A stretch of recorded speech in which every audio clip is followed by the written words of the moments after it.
I were a headline writer, the title of what I'm about to say would read, The Tragedy of Trayvon Martin. Hi, I'm Theresa Nance.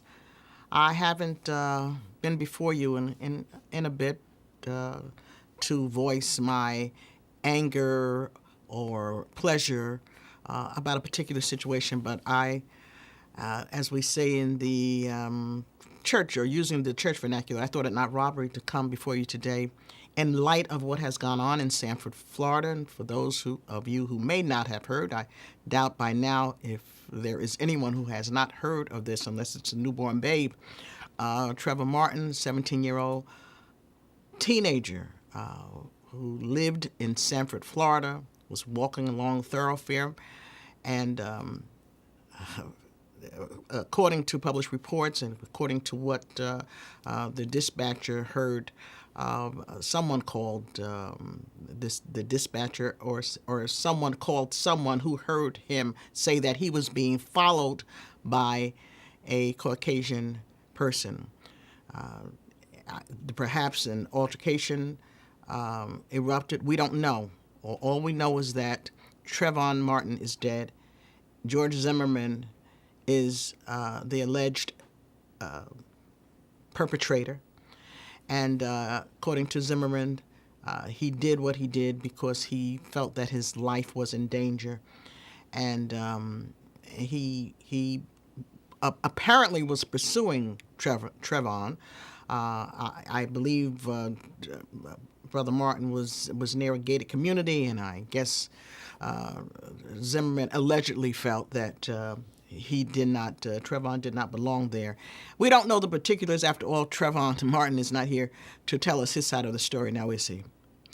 And George Zimmerman has been charged with nothing, absolutely nothing. It was discovered that Trayvon had on his person Skittles, a bag of Skittles, and I believe a can or a bottle of iced tea.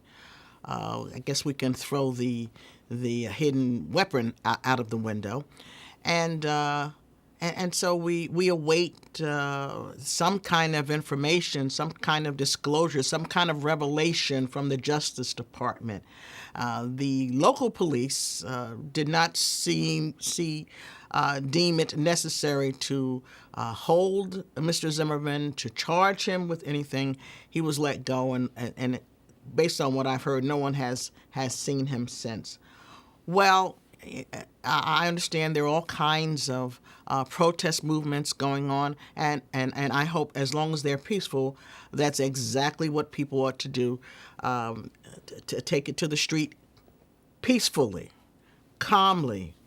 I mean, let us not mar the death of this young man with any kind of bombastic behavior, with any kind of looting or fighting. I mean, let's not do that. Let's not give them a cause. You know, I used to work for a dentist, and he was quite a ladies' man, even though he was married, and sometimes he was right. Sometimes the ladies were after him, and of course sometimes he himself was the pursuer.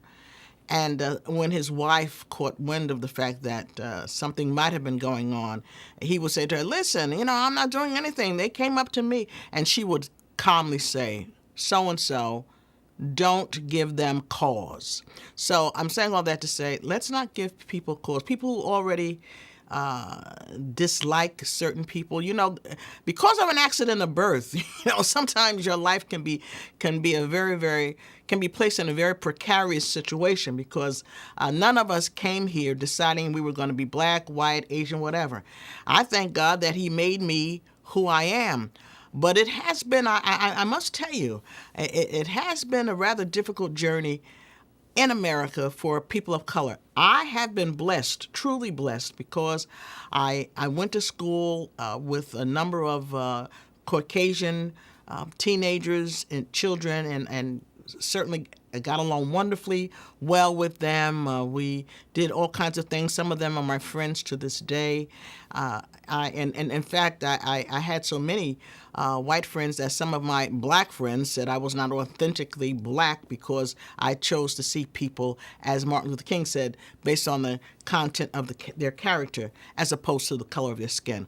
Well, I understand Reverend Al Sharpton has headed for Sanford, Florida, and there are a number of other people who will descend on this town. It's probably one of those sleepy towns, one of those quiet hamlets.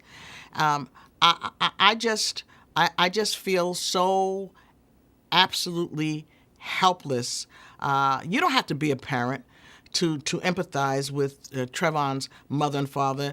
You don't have to be related to this young boy who apparently had no record, because if he had a record, or if he had been in and out of trouble, believe me, believe me, the right wing talk show host would have put that on the table the day after they found him dead. Okay, so we have not yet heard anything about this young boy's past in terms of him being a troublemaker or in school or elsewhere.